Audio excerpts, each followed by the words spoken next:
कि भारतीय जनता पार्टी को व्यापक जन समर्थन प्राप्त नहीं है। Cow belt, I don't know where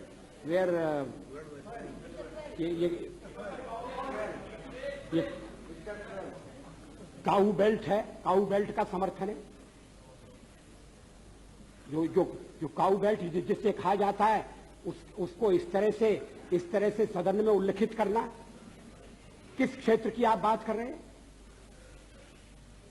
Haryana में हम हरियाणा में जीते, हमने कर्नाटक में समर्थन प्राप्त किया है।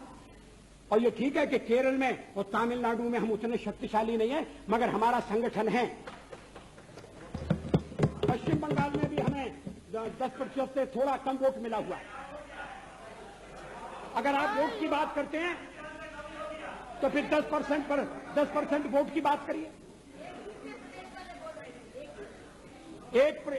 इस सदन में एक एक व्यक्ति की पार्टियां, एक एक व्यक्ति की पार्टी,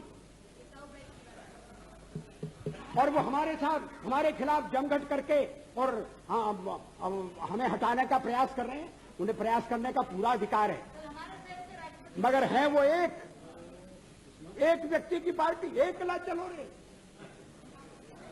और चलो एकला अपने चुनाव क्षेत्र से और दिल्ली में आकर हो जाओ इकट्ठे रे। किस लिए इकट्ठे हो जाओ? देश के भले के लिए। स्वागत है, हम भी अपने ढंग से देश की सेवा कर रहे हैं। और अगर हम देशभक्त न होते और अगर हम निस्वार्थ भाव से राजनीति में अपना स्थान बनाने का प्रयास न करते, और हमारे इन प्रयासों के पीछे 40 साल की साधना है। ये कोई आकस्मिक जनादेश नहीं है, कोई चमत्कार नहीं हुआ है।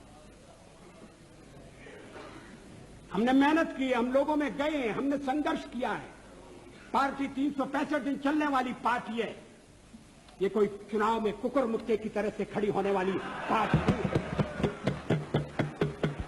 और आज हमें अकारण कटघरे में खड़ा किया जा रहा है क्योंकि हम थोड़ी ज्यादा सीटें नहीं ले सके। हम मानते हैं हमारी कमजोरी है, हमें बहुमत मिलना चाहिए। राष्ट्रपति ने हमें अवसर दिया, हमने उसका लाभ उठाने की कोशिश की है, हमें सफलता नहीं मिली, वो अलग बात है। लेकिन हम फिर भी सदन में सबसे बड़े विरोधी दल के रूप में बैठेंगे और आपको हमारा सहयोग लेकर सदन चलाना पड़ेगा, इस बात को मत भूलिए। मगर सदन चलाने में और ठीक तरह से चलाने में हम आपको पूरा सहयोग देंगे, ये आपको आश्वासन देना चाहते हैं।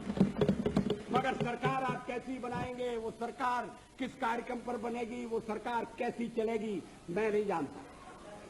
लेकिन जहां तक दलितों का सवाल है, शेड्यूल कास्ट के टोटल मेंबर्स हैं 77 और उनमें से 29 मेंबर्स बीजेपी के चुने गए।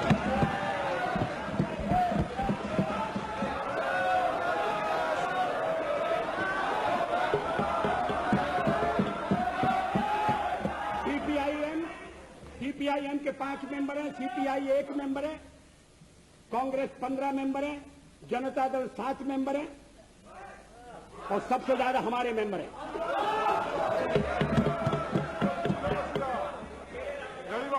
और एसटीसी में भी, शेड्यूल ट्राइब्स में भी total number of seat is 41, BJP 11। हमारा जनाधार नहीं है, हमें लोगों का व्यापक समर्थन प्राप्त नहीं है। अगर आप हमें छोड़कर सत्ता बनाना चाहते हैं और आप समझते हैं कि वो सरकार टिकाऊ होगी, मुझे तो उसके टिकने के लक्षण नहीं दिखाई देते। वो पहले तो उसका जन्म लेना कठिन है, जन्म लेने के बाद जीवित रहना कठिन है। और ये सरकार अंतर विरोधों में घिरी हुई देश का कितना लाभ कर सकेगी, ये एक प्रश्नवाचक चिन्ह है। हर बात के लिए आपको कांग्रेस के पास दौड़ना पड़ेगा। और जब आप उन पर निर्भर हो जाएंगे, अभी तो मैं नहीं जानता, पहले चर्चा हुई कि कुछ शर्तें लगाई जा रही, फिर चर्चा हुई कि कोऑर्डिनेटिंग कमेटी बनाना पड़ेगी। फ्लोर पर भी हम लोग कोऑर्डिनेशन करते हैं, उसके बिना तो सदन नहीं चलता। आप सारा देश चलाना चाहते हैं, बड़ी अच्छी बात है, हमारी शुभकामनाएं आपके साथ हैं। हम अपने देश की सेवा के कार्य में जुटे रहेंगे। हम संख्या बल के सामने सर झुकाते हैं और आपको विश्वास दिलाते हैं कि जो कार्य हमने अपने हाथ में लिया है वो जब तक राष्ट्रीय उद्देश्य पूरा नहीं कर लेंगे तब तक विश्राम से नहीं बैठेंगे, तब तक आराम से नहीं बैठेंगे। अध्यक्ष महोदय, मैं अपना त्यागपत्र राष्ट्रपति महोदय को देने जा रहा हूं।